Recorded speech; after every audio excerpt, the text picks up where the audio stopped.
E aí, gente, tudo bom? No vídeo de hoje eu vou falar sobre tradução de quadrinhos. Finalmente eu vou falar de um assunto que eu gosto, de um assunto que eu quero trabalhar com isso, né? Eu quero ser tradutor, mais especificamente de história em quadrinhos, né, propriamente dito. Então, vamos falar aqui algumas coisas sobre como traduzir um quadrinho, né? Sobre o processo de tradução de um quadrinho, né? Bem, como eu falei anteriormente, né, eu quero trabalhar com tradução. Faço traduções, né? Faço tradução voluntária de webtoons, né, no site Webtoon. E sobre a tradução de quadrinho, quais são as diferenças, né, entre a tradução de um quadrinho para um texto em prosa, né, um texto escrito direto? A forma, né, do quadrinho é diferente do texto, né, o tipo de a organização da história na página é diferente, né? No quadrinho a gente tem os balões, então é importante, na hora de traduzir, você ter essa noção do espaçamento dos balões, né? Palavras muito grandes podem não caber no balão. Tá que hoje em dia, por conta da tecnologia e tudo mais, dá para se ajustar ao tamanho do balão a depender. Só que, se você aumenta muito, não é o tradutor normalmente que faz esse trabalho, né? Vai ser o letrista da editora, mas você passa o arquivo de tradução, né, para quem for fazer essa edição, né? Se ele aumentar muito, pode ser que atrapalhe no desenho, estrague o desenho, né? O balão meio que já é pensado para seguir uma estrutura, né? Para seguir um padrão ali naquela página, né? Então, se você aumenta demais, pode ser que esse balão engula uma parte do desenho ou cause um certo problema de não entendimento, né? Mas cause um problema para aquela narrativa, né? Pode ser que atrapalhe. Então, sempre que for traduzir é bom, sei lá, tem quem gosta de fazer as mesmas palavras, os mesmos números de palavras, né? Se o balão tem 15 palavras, tentar fazer essa tradução caber nesse espaço de 15 palavras do original, né? Ah, então, fora a página, por exemplo, tem alguma referência que o público, vou colocar o brasileiro, né, não sabe. Então, usar a nota de rodapé, nota de rodapé ou não utilizar. Eu particularmente não gosto, porque você põe a letrinha lá embaixo, atrapalha, não que atrapalha, mas pode ser que fica feio, né? Eu prefiro que tenha notas no final do que propriamente dito a nota de rodapé, porque a página já é pensada, né? Então aquela área em branco, de certa forma, é pensado também de alguma forma, né? E tem páginas, que é uma splash page, né? Que é um desenho que ocupa toda a página, não vai ter espaço, não vai ter aquela areazinha branca para pôr uma nota de rodapé. Então você vai ter que pôr no desenho. Isso, tipo, eu acho horroroso. E eu também sou muito contra nota de rodapé em qualquer coisa. Eu acho muito chato. E tem umas assim que atrapalha mais do que ajuda, né? Igual teve a edição da JBC do Ghost in the Shell, que é propriamente do autor do mangá, enche de nota de rodapé explicando coisa e a leitura fica chata, truncada, é horrível. Outra coisa que é bom tomar cuidado e prestar atenção são onomatopeias, né? Ah, aqui no Brasil, pelo menos em quadrinhos americanos, né?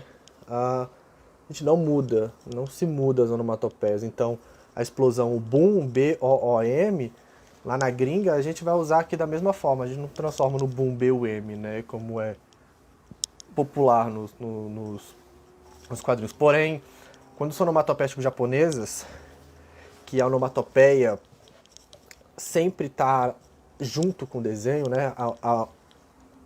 A onomatopeia faz parte, de certa forma, da narrativa. Não tem como traduzir, né? Igual os Estados Unidos usava muito, ainda usa, de você pegar e traduzir e redesenhar a onomatopeia. Aí fica uma borda branca em volta, horrorosa, péssimo, um lixo.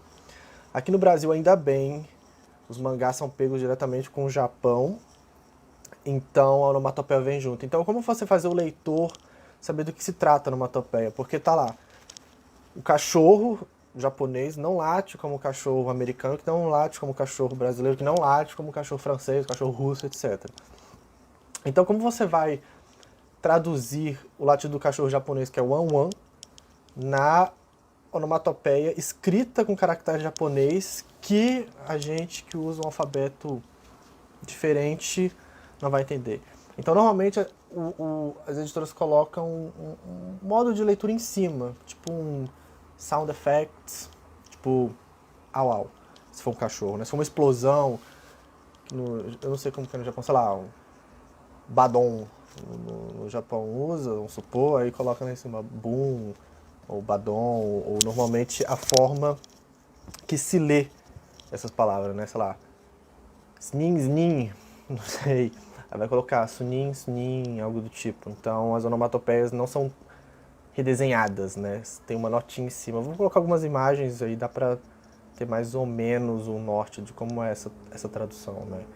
Então, para você fazer o leitor entender do que se trata aquele som, né? Que já é intrínseco ao desenho. Outra coisa também que eu tenho lá minhas ressalvas, assim, eu fico um pouquinho olhando de lado assim, são as localizações, né? Porque vamos supor, traduzindo um quadrinho do Homem-Aranha, né, contexto nova-iorquino, bairrista, né, provavelmente, em algumas histórias tem, né, provavelmente não, muitas tem. Vamos supor que o Homem-Aranha fale sobre um jogador, bem uma piada, né. Tem um caso que eu usei num artigo que é o seguinte: tá o Homem-Aranha falando com o Wolverine, se eu não me engano, e acho que o Homem-Aranha faz uma piadinha com algum jogador de beisebol ou futebol americano, que aqui no Brasil a gente meio que não sabe, ou tá cagando pra quem é essa pessoa. E aí na tradução colocou, se eu não me engano, foi o Sócrates, jogador do Corinthians, não sei. E aí adaptou para um jogador de futebol brasileiro. Aí você pensa, cara, por que o Homem-Aranha no Nova York vai falar com o Wolverine de um jogador do Corinthians, sabe? Tipo, qual o sentido? Tem algumas coisas que eu acho muito desconexo, né? Isso tô falando numa perspectiva minha, né? Talvez algo editorial resolva, o próprio tradutor usa isso, né, para ser mais fácil, mais legal, mais divertido, né? Então o uso de memes que são datados, né? A primeira edição do My Hero Academia usa o Tá Saindo da Jaula um Monstro, que daqui uns anos, se já não estiver datado hoje em dia, daqui uns anos estará. Então causar um problema para você interpretar o que isso significa, o que é tá saindo da jaula um monstro, sabe? Você tem que ter todo um background de quem vivenciou aquele período que o meme surgiu. Então como tradutor tem que se tomar cuidado com essas coisas, né? Tem algumas sacadas que são interessantes, legais, mas aquela coisa, quando é neutro, vale, mas quando é algo específico, tipo um Homem-Aranha falando do jogador do Corinthians, tipo, não, né, cara, não faz sentido. É engraçado, é legal, você fala, nossa, porra, o Sócrates, se for o Sócrates, eu não lembro. Porra, Sócrates, é legal, Dr. Sócrates, pá. Mas não é o caso, então fica estranho, fica feio, né, fica feio, não acho tão legal. Assim, quando é mais neutro, a piada é mais neutra, é legal. Igual quando os Simpsons era exibido na Globo, que a Globo contratava o estúdio de dublagem, em alguns episódios vinha a Marge e falava, calma, homem, é domingo, está passando o Domingão do Faustão na Globo. Mas assim, tipo, Simpsons, Estados Unidos, uma família super estadunidense, não vai estar vendo Faustão, não passa Faustão ali. Principalmente naquela época, isso nos anos 90, da sexta temporada, 95, sei lá, 94, sabe? Não faz sentido. Ah, piada legal. Mas se você pensa num contexto de tradução e de você tentar chegar o máximo possível do material original, isso não cola, né? Inclusive tem uma parada bem curiosa, quando acho que o Watchmen foi publicado acho que a primeira vez, ou em alguma edição aqui no Brasil, eles não traduziram os nomes dos personagens, que eu acho muito válido traduzir. Acho que a tradução de nome de personagem é extremamente importante, muito importante mesmo. Pra mim, traduziria todos os nomes, o máximo possível. Mas enfim, eles não traduziram os nomes dos personagens, então vi os nomes em inglês. Então vamos pegar, deixa eu ver, o Coruja, que é Night Owl.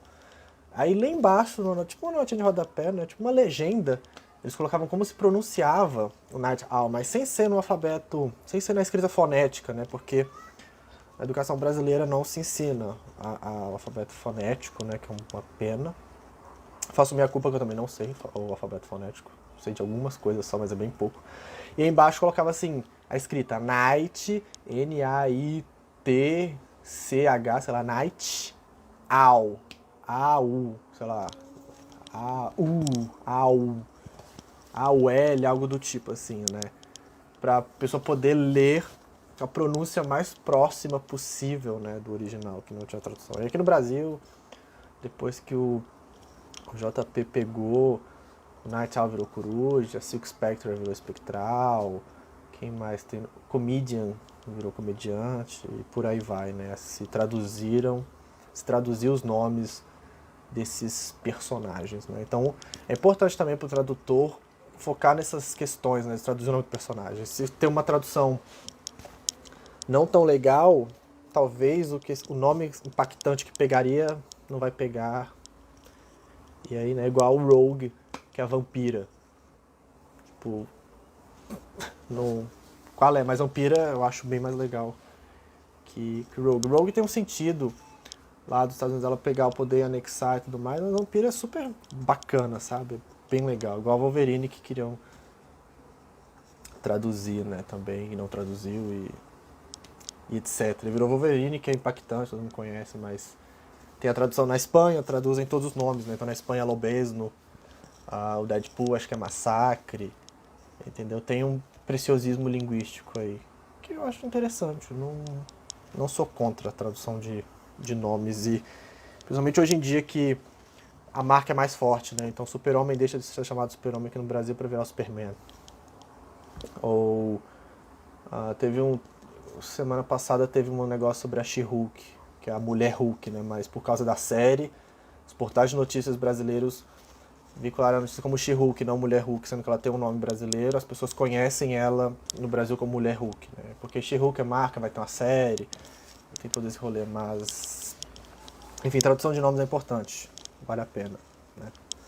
E tem às vezes que as edições, né, dos Estados Unidos são contínuas, né? Então, teve um caso que foi na edição do Surfista Prateado, que tinha uma personagem chamada Dawn, e aí traduziram a primeira vez que ela saiu aqui como Aurora, né?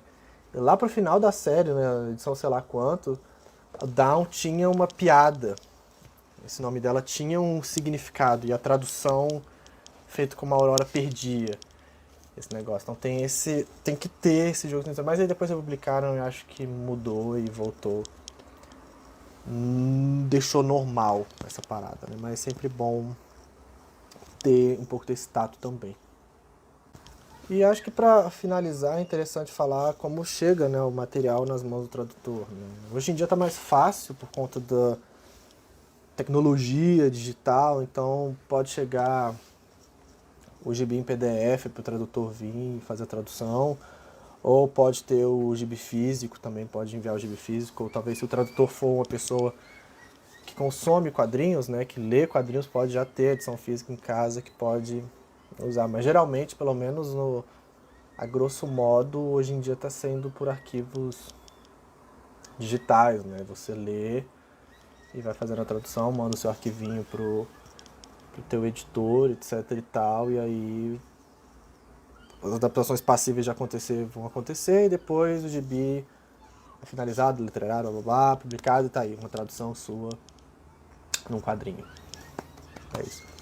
E eu vou deixar marcado também na legenda vários perfis de tradutores, né, que traduzem para diversas línguas, tanto para o inglês, do francês, do alemão, do espanhol, entre vários, assim. Então vou colocar vários arrobas, vários perfis para quem quiser se interessar e seguir. E atrás, inclusive, um podcast de tradução muito legal, com 3 tradutores muito bons, que é o Érico Assis, Carlos Rutz e o Mário Barroso, né?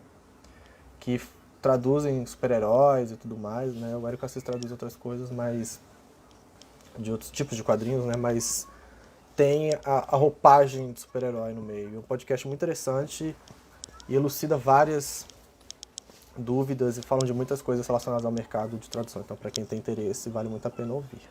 É isso. Então, um abraço muito carinhoso. Fiquem com Deus e até segunda.